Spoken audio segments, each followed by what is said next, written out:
দখলদার ইসরায়েলের পররাষ্ট্রমন্ত্রী গিদিয়ন সার যুক্তরাজ্য থেকে সফর সংক্ষিপ্ত করে পালিয়েছেন বলে জানিয়েছে গ্লোবাল লিগ্যাল অ্যাকশন নেটওয়ার্ক। মানবাধিকার বিষয়ক সংস্থাটি জানিয়েছে তারা আনুষ্ঠানিকভাবে গ্রেপ্তারি পরোয়ানা জারির আবেদন জানানোর পরেই এই দখলদার পালিয়ে দ্রুত ইসরায়েলে চলে যান।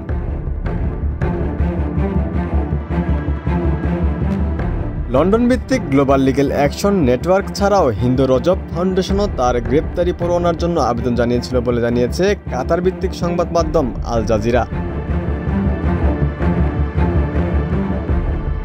ইসরায়েলি মন্ত্রীর পালানোর ব্যাপারে সংস্থাটি মাইক্রো ব্লগিং সাইট এক্সে বৃহস্পতিবার এক পোস্ট দেয়। এতে গিদিয়ন স্যারের একটি ছবি সংযুক্ত করে তারা লিখেছে, জরুরি আমাদের জানানো হয়েছে গিদিয়ন স্যার তার সফর সংক্ষিপ্ত করে যুক্তরাজ্য থেকে পালিয়ে যাচ্ছেন। তিনি গুরুতর অপরাধের অভিযোগে চলমান তদন্তের একজন অভিযুক্ত।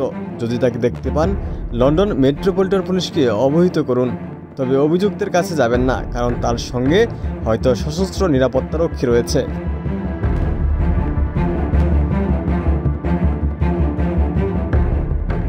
গত মঙ্গলবার স্থানীয় ও ইসরায়েলি সংবাদ মাধ্যমগুলো জানায় গিদিয়ন স্যার গোপনে ব্রিটিশ পররাষ্ট্রমন্ত্রীর সঙ্গে বৈঠক করেন। পরবর্তীতে দ্য গার্ডিয়ান যুক্তরাজ্যের ফরেন, কমনওয়েলথ অ্যান্ড ডেভেলপমেন্ট অফিসের বরাতে জানায় দখলদার এ মন্ত্রী ব্রিটিশ মন্ত্রীর সঙ্গে ব্যক্তিগত বৈঠক করেছেন, যেখানে তারা গাজা ও মধ্যপ্রাচ্য বিষয়ক অন্যান্য ইস্যু নিয়ে কথা বলেছেন।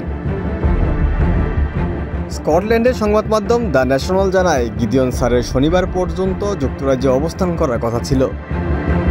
ইসরায়েলি মন্ত্রীর বিরুদ্ধে গত অক্টোবর থেকে ডিসেম্বর পর্যন্ত গাজায় কামাল আদওয়ান হাসপাতালে অবরুদ্ধ করার সঙ্গে জড়িত থাকার অভিযোগ রয়েছে। এই সময়ের মধ্যে হাসপাতালটির মেডিকেল স্টাফ এবং রোগীদের উপর হামলা এবং এটির পরিচালক ডাক্তার হুসাম আবু সাফিয়াকে অপহরণ করা হয়। এছাড়া এই দখলদার মন্ত্রী গাজায় সব ধরনের মানবিক সহায়তা প্রবেশের বিরুদ্ধে অবস্থান নিয়েছেন এবং প্রকাশ্যে অবরোধ অব্যাহত রাখার ঘোষণা দিয়েছেন। ইসরায়েলের জাতীয় গোয়েন্দা সংস্থা মোসাদের জিম্মি ও মিসিং ইন অ্যাকশন ইউনিটের প্রাক্তন প্রধান রামি ইগরা বলেছেন, ইসরায়েলের প্রধানমন্ত্রী বেনিয়ামিন নেতানিয়াহুর সময় ফুরিয়ে আসছে। তিনি দ্বিতীয় পর্যায়ে যুদ্ধবিরতি মেনে নিতে বাধ্য হবেন। হামাসের সঙ্গে বন্দি বিনিময়ের জন্য ইসরায়েলি প্রস্তাবকে প্রতিরোধ আন্দোলনের কাছে উপস্থাপিত সবচেয়ে কঠিন প্রস্তাব হিসেবে বর্ণনা করেছেন তিনি।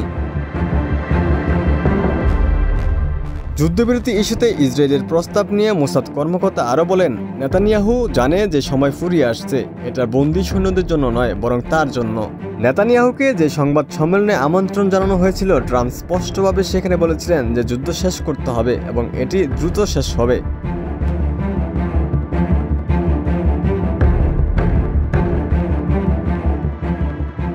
এদিকে ইসরায়েলের প্রতিরক্ষা বাহিনীর বিমান অভিযানে বৃহস্পতিবার সন্ধ্যা থেকে শুক্রবার সন্ধ্যা পর্যন্ত 24 ঘন্টায় ফিলিস্তিনে গাজা উপত্যকায় নিহত হয়েছে 40 জন ফিলিস্তিনি এবং আহত হয়েছেন আরও অন্তত 73 জন। 2023 সালের অক্টোবর থেকে গত 1.5 বছরে উপত্যকায় মোট নিহত হয়েছে 51,065 জন এবং আহত হয়েছে 1,16,505 জন। এই নিহত এবং আহতদের 56% নারী ও শিশু। ওমর ফারুক, ঢাকা প্রকাশ।